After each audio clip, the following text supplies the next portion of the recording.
수강생 여러분, 안녕하세요. 한국경제와 학교교육 강의를 맡은 고선입니다. 이번 강좌를 통해 만나게 되어 반갑습니다.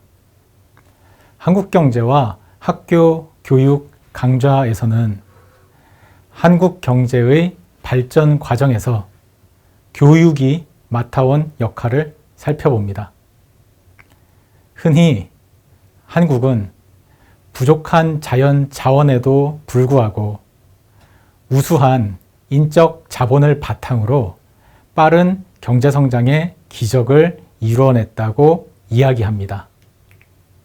이러한 인적 자본을 길러내는 주된 역할을 학교 교육이 수행했습니다. 앞으로 이 강의에서 한국의 학교 교육이 어떻게 변모해 왔는지, 그리고 한국 경제의 발전과 학교 교육의 변화는 어떻게 서로 맞물려 왔는지 살펴보겠습니다. 또한 학교 교육이 어떻게 형성되고 확대되었는지, 그 과정에서 어떠한 과제에 직면했었고, 그 과제를 어떻게 풀어왔는지가 강의의 주요 주제가 되겠습니다. 특히 국가, 즉 정부의 역할에 주목할 계획입니다. 인적 자본은 경제 성장의 밑거름입니다. 그래서 세계의 모든 국가들은 학교 교육의 진흥을 위해 노력하고 있습니다. 글쓰기, 읽기, 셈하기를 익히는 초등교육부터 중등교육, 고등교육에 이르기까지 교육의 보편적인 확대와 발전 과정에서 정부는 늘 주도적인 역할을 수행해 왔습니다. 이 강좌에서는 경제 성장의 원천으로서의 인적 자본이 축적되는 과정에서 한국 정부가 교육 정책을 통해 기여한 경험을 중심축으로 이야기를 풀어나가겠습니다. 먼저 학교에 대해 생각해 보겠습니다. 학교란 무엇일까요? 학교는 여러 사람이 모여서 함께 교육을 받는 공간이자 제도입니다.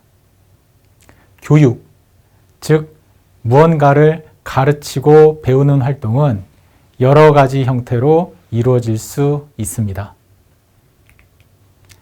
교육이 꼭 학교를 통해서만 이루어져야만 하는 것은 아닙니다. 하지만 역사 속에서 언제부턴가 한국 교육은 대표적인 정규 교육의 형태로 자리를 잡았습니다. 학교 교육, 즉 여러 명의 학생들을 한 공간에 모아 함께 교육하는 방식은 아주 오래 전부터 이어져 왔습니다. 그런데 근대 이후 지역사회 또는 정부가 공교육을 제공하기 시작하면서 학교는 정규 교육의 전형으로 자리 잡게 됩니다.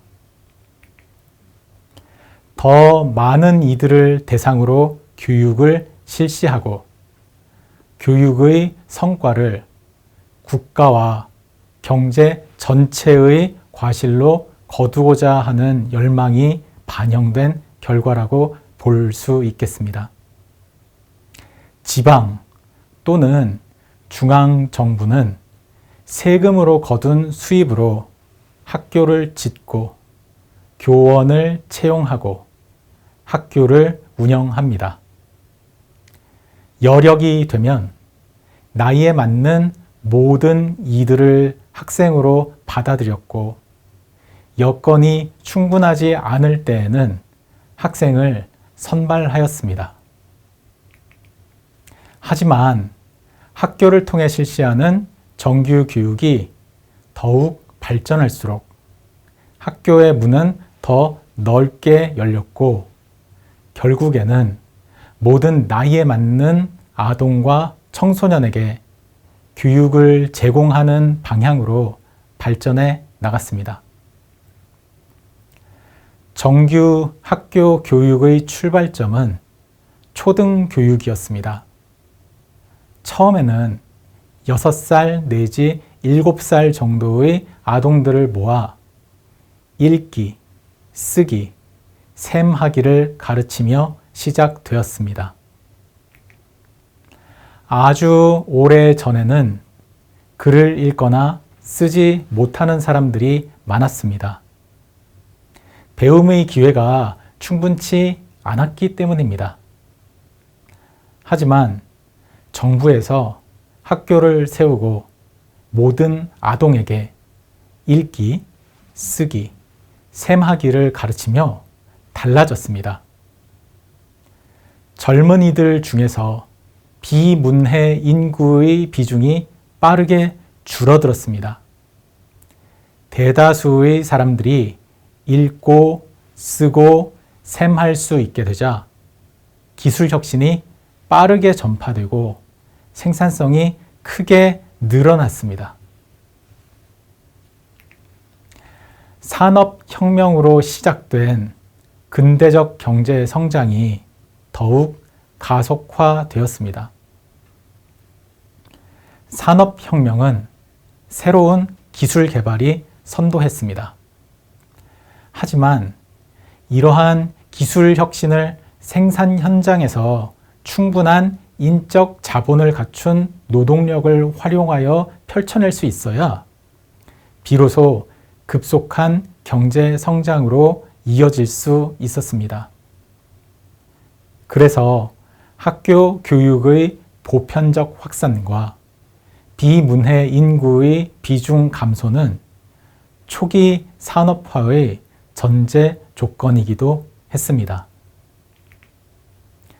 근대 이후 경제 성장과 기술 진보는 이제 더 많은 사람들이 단순히 읽기, 쓰기, 셈하기를 넘어서 더욱 심화된 학습의 기회를 찾도록 이끌게 됩니다. 기존의 엘리트 중심 교육기관이었던 고등학교가 먼저 대중교육기관으로 변모하였습니다. 더 많은 아동, 청소년에게 심화 과정의 글쓰기, 읽기, 수학 교육을 실시하였습니다. 과학과 지리, 철학과 체육 교육도 본격화되었습니다. 전통적인 교육 과정을 계승하며 나중에 고등교육으로 연계될 수 있는 교육을 펼치는 인문계 고등학교와 기술과 전문 지식들을 가르치며 전문가와 기술자를 양성하고 취업으로 연계되는 전문계 실업계 고등학교가 분화되어 발전했습니다. 제2차 세계대전이 끝난 뒤부터는 대학 교육과 대학원 교육도 점차 대상을 폭넓게 확대하였습니다. 아직 세계 모든 국가들에서 고등교육이 보편화되지는 않았습니다. 하지만 한국, 미국 등 일부 국가에서는 고등교육에 진학하는 비율이 빠르게 증가했습니다. 한국에서는 고등학교 무상교육이 실시되기 이전부터 이미 거의 모든 청소년이 고등학교에 진학하며 졸업했습니다. 고등학교를 졸업한 뒤 대학에 진학하는 비율 역시 최근 70%가 넘습니다. 이렇듯 학교 교육이 발전해온 과정은 경제 성장 과정과 긴밀하게 이어져 왔습니다. 기존에 없었던 학교가 새로 생기고 정해진 나이가 되면 모든 아동과 청소년이 진학하여 교육을 받고 정부의 지원으로 교육비 부담이 줄어드는 과정은 기술 진보 그리고 경제 성장과 늘 맞물렸습니다.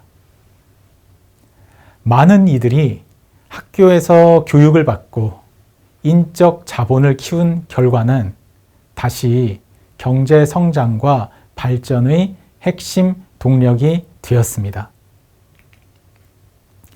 이 과정 속에서 아동, 청소년과 부모들의 교육에 대한 열망, 교사의 헌신, 독지가들의 후원도 있었고 적극적인 정부의 정책 선도와 지원도 있었습니다.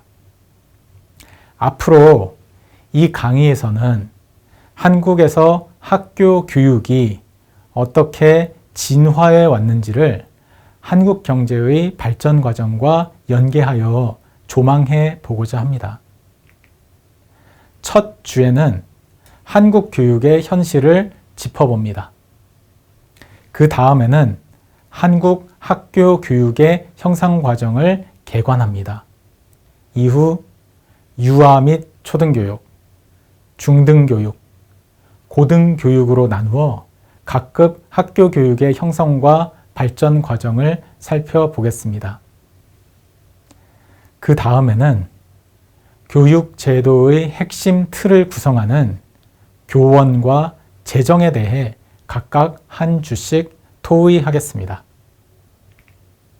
이후에는 한국 경제의 발전 과정에서 주목받아온 또는 주목해야 할 세 가지 주제들인 여성, 사교육, 평준화에 대해 이야기해 보겠습니다.